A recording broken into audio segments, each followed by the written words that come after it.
Bem-vindos a mais uma videoaula. Hoje nós teremos mais alguns exercícios resolvidos sobre o tema eletrodinâmica. Antes de passar para a resolução dos exercícios, vamos fazer uma pequena revisão dos principais conceitos que nós já vimos nas outras videoaulas. Primeiro conceito, corrente elétrica.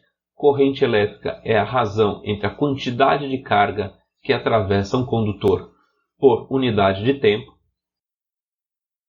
Vimos as associações de resistores, tanto em série como em paralelo, e vimos que a resistência equivalente de um circuito em série é a soma das resistências dos resistores individuais. E quando você tem uma associação de resistores em paralelo, a gente tem que o inverso da resistência equivalente, ou seja, 1 sobre RE, é a somatória do inverso das resistências individuais. Ou seja, 1 sobre resistência equivalente é igual a 1 sobre R1 mais 1 sobre R2 mais 1 sobre Rn, tantas quantas forem as resistências que estão em paralelo. Vimos também a associação de geradores. Quando eles estão em série, a tensão equivalente é a somatória da tensão dos geradores individuais, e que quando eles estão colocados em paralelo, a tensão equivalente é a tensão de cada um dos geradores, e que nós só devemos ligar geradores idênticos em paralelo. Vimos a primeira lei de Ohm, que rege a proporcionalidade entre tensão, ou seja, U, e corrente, I, e essa razão de proporcionalidade é a resistência. E vimos as leis de Kirchhoff. A primeira lei de Kirchhoff é a lei dos nós, que diz que a somatória das correntes que chegam num ponto é igual à somatória das correntes que saem deste ponto. Ou seja, não existe geração nem desaparecimento de corrente. Tudo que chega tem que ser igual a tudo que sai. E vimos a segunda lei de Kirchhoff, também conhecida como lei das malhas, que diz que em uma malha fechada a soma das tensões é igual a zero. E aqui você tem que ter muito cuidado na convenção de sinais para que você não erre a utilização desta segunda lei de Kirchhoff. Então, vamos aos exercícios. Exercício número 1. Temos aqui uma tabela típica do que vem junto com os eletrodomésticos quando nós os compramos, onde estipula aqui tensão de entrada, qual é o consumo de potência, qual é a potência em repouso. Então, tensão de entrada aqui 100 a 240 volts, a frequência da rede 50 a 60 Hz, consumo quando ele está em utilização 45 watts e quando ele está em repouso naquele módulo standby 1 watt. E o que esse exercício aqui do Enem de 2016 está pedindo para nós? Uma família adquiriu um televisor e no manual do usuário constavam as especificações técnicas como apresentado no quadro que nós acabamos de ver aqui. Este televisor permaneceu 30 dias em repouso, que é aquela função standby. Considere que a eficiência entre a geração, que é o que acontece lá na usina, e a transmissão da eletricidade, que é o que acaba chegando até a sua casa, é de 30%, ou seja, de cada 100 kW que são produzidos na usina, apenas 30 chegam na sua casa. Qual foi a quantidade de energia em joules que foi produzida na usina para manter o televisor em standby? E aí ele dá as opções aqui, 2,59, 6,05, 8,64, 117 ou 377 megajoules. Então vamos lá. O que nós temos aqui como dados? Nós temos aqui a potência em repouso, que é o que ele pergunta, né? Os 30 dias que ele ficou em repouso, standby, é 1 watt, é o que está escrito aqui, ó, na nossa tabelinha. E aí você tem aqui o tempo. O tempo foram 30 dias, mas aqui no sistema internacional o tempo é medido em segundos. Então aqui em 30 dias, cada dia tem 24 horas, cada hora tem 60 minutos, cada minuto tem 60 segundos, Então, em um mês, ou 30 dias, nós temos aqui 2.592.000 segundos. E a eficiência, né, entre a geração e o que chega até a nossa casa, ele diz que aqui é de 30%. O que nós sabemos? Que a quantidade de energia consumida é igual à potência vezes o tempo. Então, quanto maior a potência e quanto maior o tempo, maior o consumo de energia que acontece na nossa casa ou num eletrodoméstico. E a quantidade de energia gerada é igual à quantidade consumida dividido pela eficiência. Então, daqueles 100, apenas 30 chegam na nossa casa. Então, vamos às equações. Quantidade consumida é igual a potência em repouso vezes ΔT.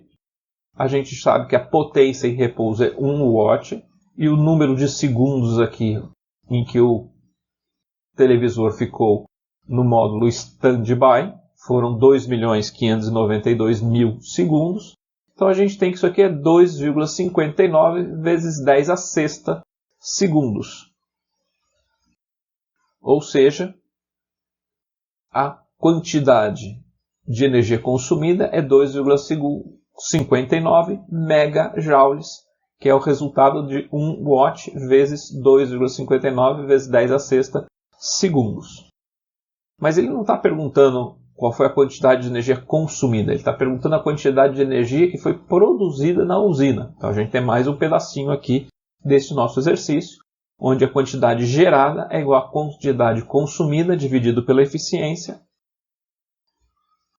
Quantidade gerada é os 2,59 megajoules dividido por 0,3, que é a eficiência. Então, quantidade gerada é igual a 8,64. 8,64 o quê? 8,64 megajoules. Então, se a gente procurar aqui na lista de respostas, a gente tem aqui os 8,64 megajoules. E vamos ao exercício número 2. A utilização de placas de aquecimento solar como alternativa de uso elétrica representa um importante mecanismo de economia de recursos naturais. Um sistema de aquecimento solar com capacidade de geração de energia de 1 megajoule por dia por metro quadrado de placa instalada para aquecer a água de um chuveiro elétrico de potência de 2 kW utilizado durante meia hora por dia. Então, preste atenção nas unidades. Ele está falando aqui que ele está instalando um sistema solar. E qual é a capacidade de geração aqui? É 1 megajoule por dia, ou seja, em cada dia de utilização, ele gera 1 megajoule e por metro quadrado. Então, se você instalar um de 1 metro quadrado, ele gera 1 megajoule por dia. Se você instalar um de 2 metros quadrados, ele vai gerar 2 megajoules. 3 metros quadrados, 3 megajoules. Então, esta daqui é a geração. E ele fala aqui que isso vai ser usado para um chuveiro que tem potência de 2 kW. Então, se você usar o chuveiro durante 1 segundo, ele vai gastar 2 kW. Se você usar durante 2 segundos, ele vai gastar 4 kW. Se você usar durante 3 segundos, ele vai gastar 3 vezes 2, 6 kW. E aqui ele diz que ele usa o chuveiro durante meia hora por dia. Então, a área mínima de placas solares que você deve ter é de 1 metro quadrado, ou 1,8 metro quadrado, ou 2 metros quadrados, ou 3,6 ou 6 metros quadrados. Então, isso aqui é o dimensionamento do nosso sistema de energia solar. Quais são os dados? A capacidade de geração de energia, 1 megajoule por dia por metro quadrado. Potência do chuveiro 2 kW e o tempo. Tempo é meia hora. Meia hora é meio, vezes uma hora tem 60 minutos, um minuto tem 60 segundos. Nós estamos falando aqui de 1.600 segundos, 1.800 segundos de utilização por dia. E o que nós sabemos?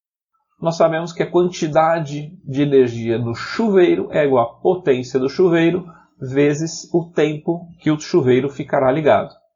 E a quantidade gerada tem que ser igual à quantidade consumida, porque essa daqui garante que a gente tenha a energia necessária para a gente utilizar o chuveiro. Então a quantidade gerada é igual à quantidade consumida. Quantidade gerada é o 1 vezes 10 a sexta, lembra que mega é 10 a sexta, vezes o número de metros quadrados, porque por metro quadrado é este número que nós estamos buscando, quantos metros quadrados nós precisaremos. E isso aqui é igual ao que? Aos 2 vezes 10 a terceira, lembra, ó, 2 vezes quilo é 10 a terceira, quilo é 1000, 2 vezes 10 a terceira, vezes os 1.800 segundos que ele vai ficar ligado por dia. Então a gente tem aqui que 1 vezes 10 a sexta igual a 3,6, que é 2 vezes 1.800, vezes 10 a sexta, 3,6 vezes 10 a sexta, 10 a sexta de um lado vai embora com 10 a sexta do outro, 1n igual a 3,6, n igual a 3,6. 3,6 o quê? 3,6 metros quadrados. Resposta correta, letra D. Próximo exercício.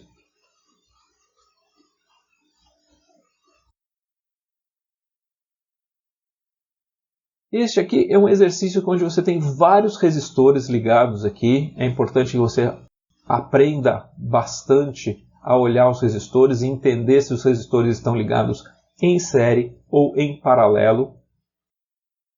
E aí nós vamos usar esse exercício para revisar esse conceito.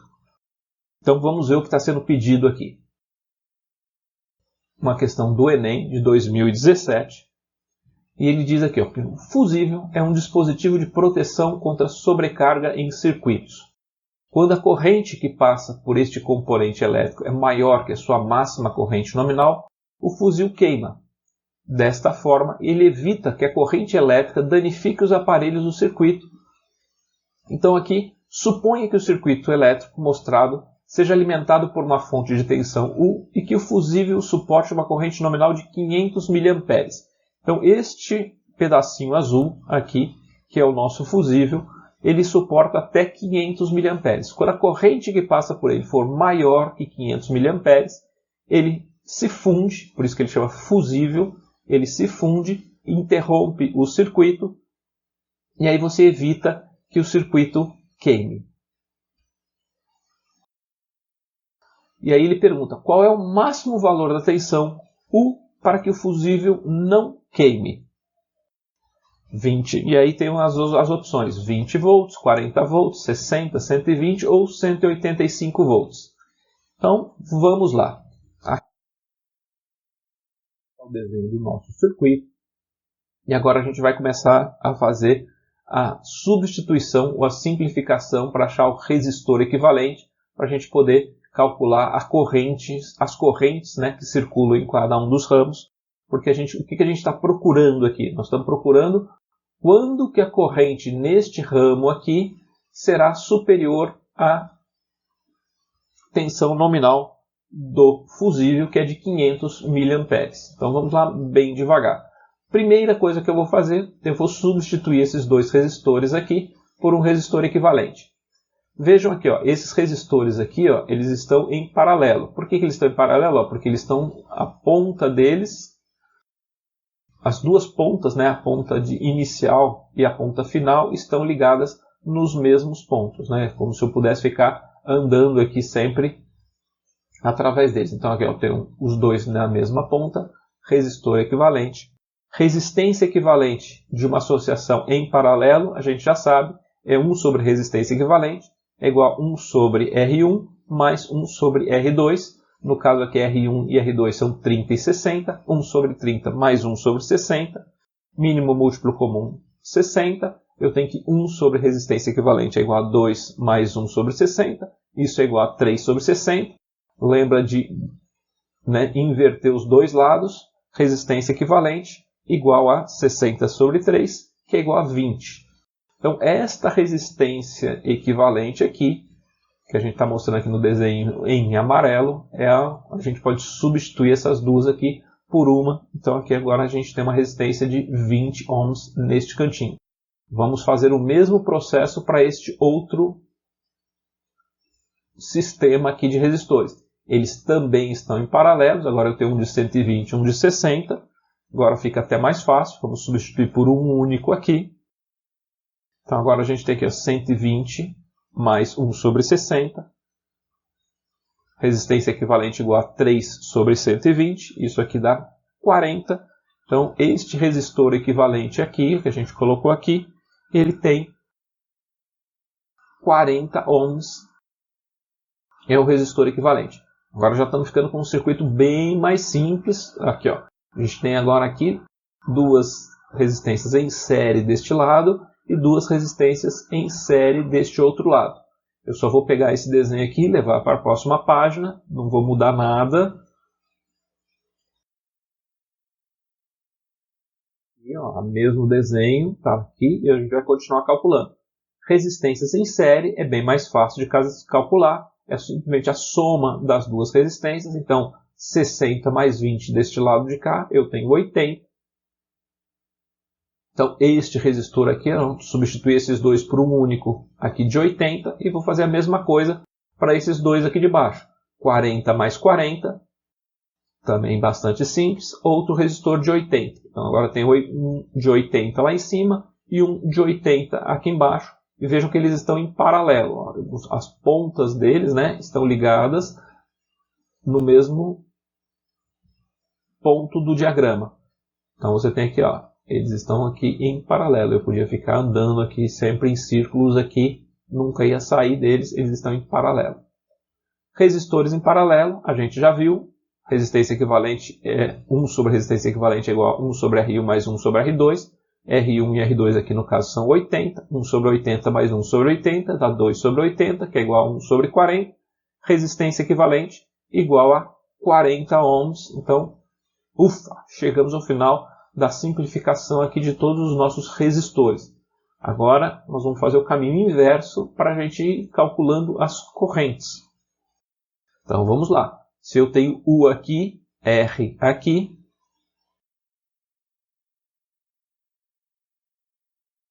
ele é o mesmo desenho, aqui eu só estou representando o nosso I. Então, U igual a RI, primeira lei de Ohm, o R passou aqui dividindo. A corrente que vai circular nesse nosso circuito é de U dividido por 40. Maravilha, vamos guardar esse pedaço aqui. E agora vamos para o outro pedacinho aqui. Eu tenho aqui o nosso circuito. Esse aqui era o desenho que a gente tinha antes. Estamos, né, desmontando agora, remontando o nosso circuito. Eu vou chegar com uma corrente aqui, I1, que é igual a U sobre 40, e ela vai se dividir aqui em dois pedaços, I2 e I3. O que eu sei sobre I2 e I3? Se tem 80 ohms de um lado e tem 80 ohms do outro, a corrente que vai para um lado é a mesma que vai para o outro. Regrinha rápida para vocês simplificarem e fazerem menos contas. Tem 80 de um lado, tem 80 do outro, vai metade da corrente para cada lado. Então, I1 é igual a I2 mais I3. Então, a gente sabe que I2 igual a I3 e, consequentemente, eles são iguais a I1 sobre 2. Quem é I1? I1 é aqui, ó, U sobre 40. Então, eu vou pegar U sobre 40, colocar aqui no lugar. Então, vai ficar que I2 igual a I3 igual a I1, substituir U sobre 40, que era o que a gente tinha calculado aqui, e vou ter que dividir isso aqui por 2. U sobre 40 dividido por 2 dá U sobre 80. Então a gente já sabe agora as correntes aqui, ó, desses dois ramos aqui, I2 e I3, são iguais a U sobre 80.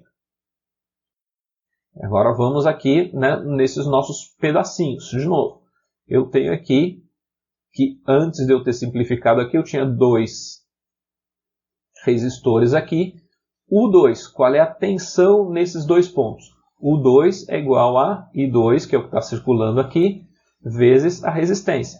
Então, U2, né, a gente sabe que U igual a RI, então U2 igual a I2 vezes R2, e eu já sei que quase tudo para poder calcular U2. Eu sei I2, calculei ele aqui, U sobre 80, e sei que R2 igual a 40. Então, só substituindo ali, U2 igual a U sobre 80 vezes 40, isso dá U sobre 2. Então a gente sabe que neste ponto aqui, entre esses dois pontos, a gente tem uma diferença de tensão igual a U sobre 2, metade daquela que a fonte originalmente produziu para a gente. Então agora vamos só pegar esse mesmo exercício aqui, é o mesmo desenho que está aqui, eu só estou repetindo o que eu escrevi aqui, ó, tinha I2 no ramo de baixo e 3 no ramo de cima, aqui estou repetindo as contas que a gente fez para U2, então isso aqui é só uma repetição do que a gente tinha no outro, e agora vamos em frente, ó. Agora a gente já está quase no final, eu sei aqui que ó, entre esses dois pontos eu tenho a tensão U2, e a tensão U2 é igual a U, que é a tensão da fonte, dividido por 2. E eu sei que essa tensão é igual a RI. Então agora eu já consigo calcular qual é a corrente neste ramo, porque eu sei que U igual a RI, e ele me disse que aqui que é I, a tensão máxima, a corrente máxima que esse fusível suporta é 500 mA. 500 mA é meio ampere, né? Então, U2 igual a, que é esta tensão aqui que a gente acabou de calcular, que é U sobre 2, é igual a R vezes I. R é 120 ohms, I é igual a meio ampere. Então, aqui é só substituir U sobre 2, que era U2, igual a 120, que é o nosso resistor aqui, vezes meio ampere, que é a corrente que está circulando nesse ramo, e a gente chega aqui, U sobre 2 igual a 60. Agora fica fácil. U igual a 120 volts.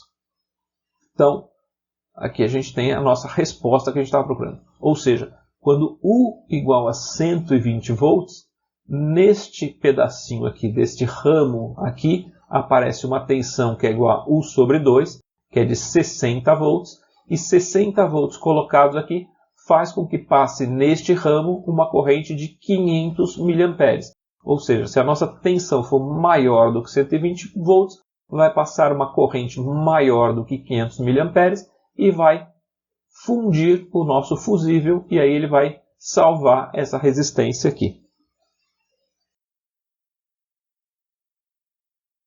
Voltando aqui de novo, a gente agora pode achar que entre a lista de respostas, os 120 volts, resposta correta, letra D. Então prestem bastante atenção nesse tipo de exercícios. É importante que vocês pratiquem bastante, porque se vocês não tiverem prática, esse exercício pode ser muito demorado. Então, quando estiverem na prova do Enem ou de qualquer outro vestibular, prestem bastante atenção no gerenciamento do tempo. Se você se você encontrar essa questão pela sua frente e você ficar em dúvida, deixa ela para o final. Passe para a próxima questão. E aí, se você tiver tempo, você volta nela e termina. Porque ela pode ser que ela consuma muito tempo e prejudique o seu desempenho na prova como um todo. Exercício número 4. Enem de 2012. Essa daqui é mais rapidinho. No manual de uma máquina de lavar, o usuário vê o símbolo abaixo. Este aqui. Este símbolo orienta o consumidor sobre a necessidade de a máquina ser ligada a o quê? Um fio terra para evitar sobrecarga elétrica. Então vamos aprender o que significa este símbolo aqui. Um fio neutro para evitar sobrecarga elétrica. Um fio terra para aproveitar as cargas elétricas do solo. Uma rede de coleta de água de chuva. Uma rede de coleta de esgoto doméstico. Então, se vocês ainda não aprenderam, lembrem-se, este aqui, com esses 3 tracinhos aqui, é o símbolo do aterramento, ou seja, do fio terra. E para que a gente usa fio terra? Para que se houver alguma descarga elétrica, algum contato elétrico entre as placas, né, e principalmente na questão de uma máquina de lavar que tem água também, para que se houver alguma coisa, essa sobrecarga elétrica ela passe para a terra e não venha para você na hora que você põe a mão na máquina. Então é extremamente importante que os equipamentos eletrônicos hoje em dia sejam aterrados, porque isso evita a sobrecarga elétrica e evita que você tome choque. Aquele terceiro pino que existe nas tomadas é exatamente o pino que liga ao fio terra das instalações elétricas. E eles são extremamente importantes porque eles evitam que a gente tome choque quando eventualmente existe algum problema no equipamento elétrico. Então, resposta correta, neste caso, letra A. E vamos ao exercício número 5. Nós temos aqui uma ligação em paralelo e uma ligação em série. O que é uma ligação em paralelo? Aqui, olha, as pontas dos nossos resistores, né, estão aqui nos mesmos locais. E aqui as pontas dos nossos resistores, uma se conecta ao início do outro. Então, para eu passar por um resistor, eu tenho que primeiro passar por este, para depois passar por este. Neste caso aqui dos resistores, eu posso vir aqui, posso escolher ou passar por este lado, ou passar por este lado, digamos assim. Então aqui eu tenho uma ligação em paralelo. Nem sempre elas vêm tão desenhadas de forma tão bonitinha assim, que você reconhece rapidamente. A melhor forma é você fazer isso. Eu quero, né, dar a volta aqui no circuito. A única forma de eu dar a volta é passando por esse resistor e passando por esse resistor. Então aqui eles estão em série. Eu quero dar a volta nesse circuito, eu posso passar ou por este ou por este. Eu tenho dois caminhos aqui, então aqui eles estão em paralelo. Ok? Então vejamos quais são as perguntas.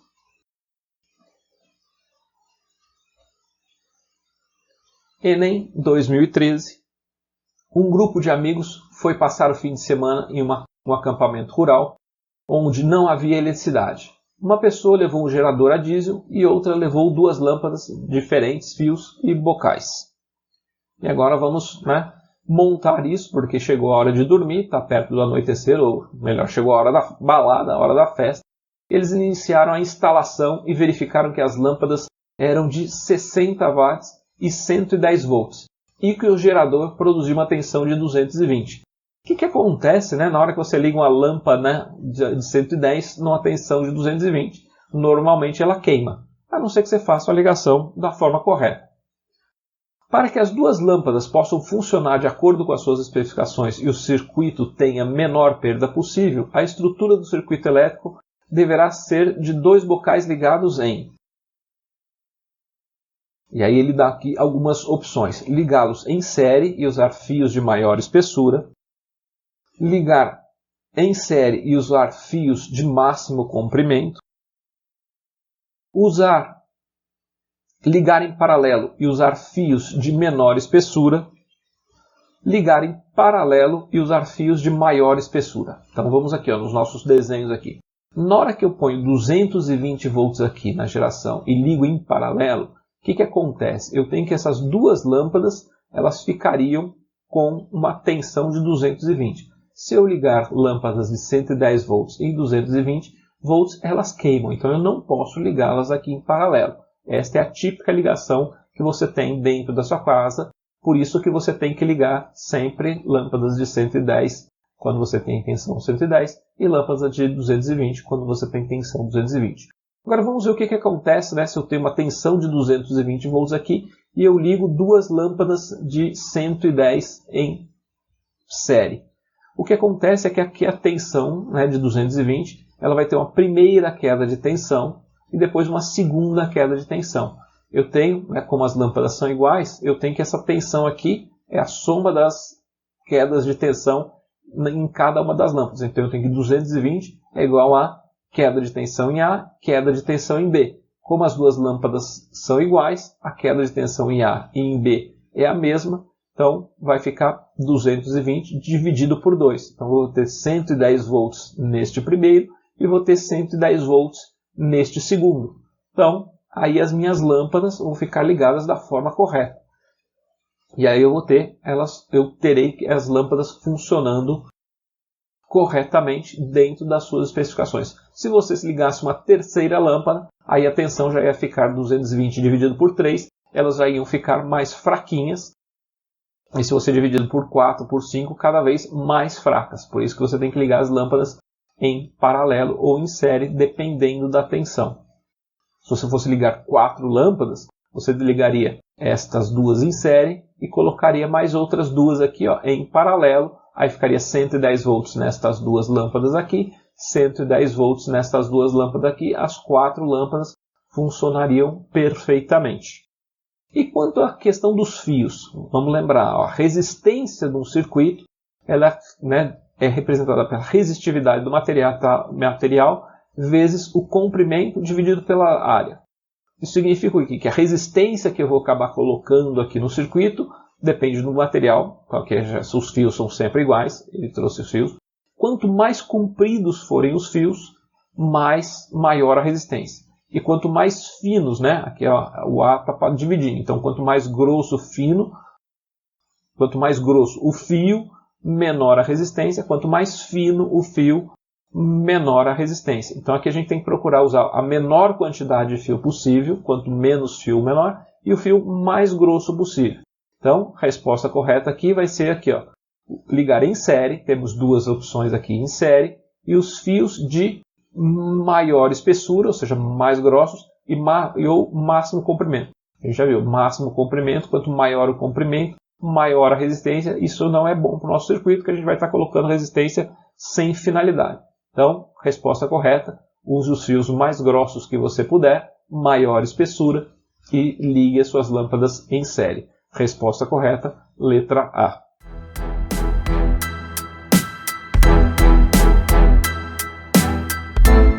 Espero que você tenha gostado dos exercícios.